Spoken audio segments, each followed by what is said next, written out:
Betrayal cuts deep, it shakes trust, it questions loyalty, and it often leaves a mark that lingers for years. Most people respond to betrayal with anger, revenge, or bitterness. But Marcus Aurelius understood something most men miss. Betrayal says more about them than it does about you. As Emperor of Rome, Marcus was surrounded by politics, schemes, and people who sought to use him. He knew betrayal was not rare, it was inevitable. His approach was not to waste energy on punishing the betrayer, but to remain loyal to his own principles. The Stoic method is simple. You cannot control another person's honesty, but you can control your reaction. You decide whether betrayal becomes poison that weakens you or fuel that strengthens your resolve. Toxic people are no different. They thrive on emotional reaction. Marcus Aurelius dealt with them by keeping his mind focused on his duty, not their drama. The more they tried to pull him into chaos, the more he anchored himself in clarity. Marcus Aurelius's first rule in dealing with betrayal was, expect it. Don't be shocked by it. Every morning he reminded himself, today I will meet the ungrateful, the arrogant, the deceitful. This wasn't cynicism, it was preparation. By accepting that betrayal is part of human nature, he stripped it of its power to surprise or destabilize him. His second rule was, protect your energy. Marcus knew that obsessing over the disloyal is like drinking poison hoping it will harm them. Anger and resentment only drain the mind. Instead of wasting his strength on betrayal, he redirected it toward his duties, his principles, and his growth. The third rule was set boundaries without revenge. A Stoic doesn't let betrayal pass unnoticed, but he also doesn't destroy himself seeking retribution. Marcus quietly distanced himself from toxic people.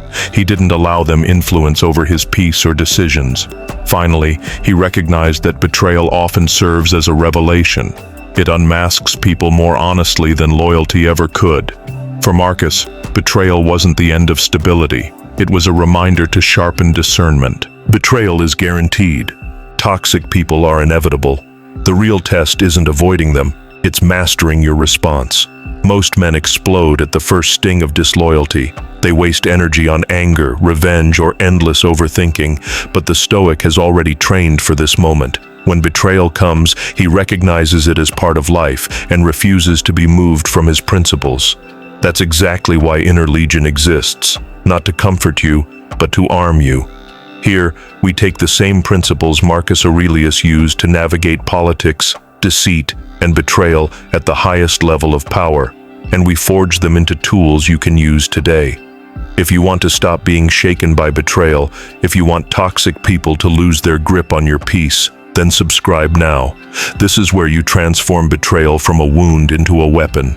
Every lesson here is a piece of armor for the next time life tests you. Think about the last time someone betrayed you or revealed their toxic nature. Maybe it was a friend who turned on you, a colleague who undermined you, or a family member who used your trust against you. For most people, this kind of betrayal becomes an emotional spiral. Anger, overthinking, confrontation, then regret. The Stoic sees this pattern and refuses to step into it. Marcus Aurelius treated betrayal as information, not devastation. When someone showed their true nature, he didn't argue with it. He adjusted. That's the Stoic advantage. Toxic people don't get endless explanations. They get quiet distance. No drama, no emotional scene, just firm boundaries. Toxic people often thrive on chaos. They want you to react, because reaction gives them control. The Stoic denies them that victory. By staying calm and focused, he keeps his peace intact and lets their chaos collapse on itself. This doesn't mean weakness, it means power. Power over yourself and over the influence others try to exert on you. It's a shift from playing defense against betrayal to using betrayal as proof of who doesn't belong in your life. Betrayal is not the end of trust. It's the beginning of wisdom. Toxic people are not a curse. They are a mirror, showing you who you should never allow into your inner circle again. Marcus Aurelius understood this, and it's why betrayal never ruled his mind. He chose what to keep, and he chose what to cut away. The Stoic doesn't live in fear of being betrayed again. He doesn't harden into bitterness. He simply carries the lesson forward. Every betrayal becomes a filter. Every toxic person becomes a teacher in disguise, pointing the way toward stronger boundaries and greater self-respect. You can't stop betrayal from appearing, but you can stop it from owning you. And the moment you take that power back, you're free. Not from the pain, but from the control it once had over your life. So ask yourself, are you still fighting old betrayals?